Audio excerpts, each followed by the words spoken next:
এবার দাউদ আলাইহিস সালামের কওমের লোকেরা কৌশল করা আরম্ভ করে দিল। তারা বলল, আল্লাহ বলছে শনিবারে মাছ ধরা হারাম, খবরদার আমরা মাছ ধরবো না, তবে শনিবার আমরা বেড়া দিয়ে রাখবো।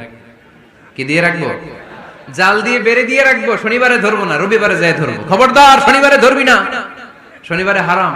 হারাম করছে কে? তো মাছগুলো যখন তেলাওয়াত করতে আসতো, এরা জাল দিয়ে বেড়ে দিয়ে রাখতো চারদিকে। শনিবারে ধরতো না, কারণ হারাম। কারণ কি?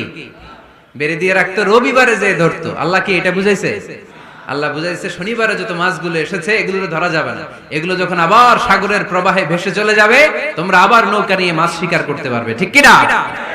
ওরা কৌশল করে রবিবারে, শনিবারে আটকে রাখতো এরকম বেড়ে দিয়ে, জাল দিয়ে, রবিবারে যে ধরতো। আল্লাহ বললেন, আও নালা আলাহুম কামা লাআন্না আসহাবাস সাব কুনু কিরাদাতান খাসিইন। আমার সাথে কৌশল করেছিস, তোদের উপর আমার লানত, তোরা অভিশপ্ত বানর হয়ে যা। মুহূর্তে পুরো জাতিটাকে বানরে রূপান্তরিত করে দিল কে?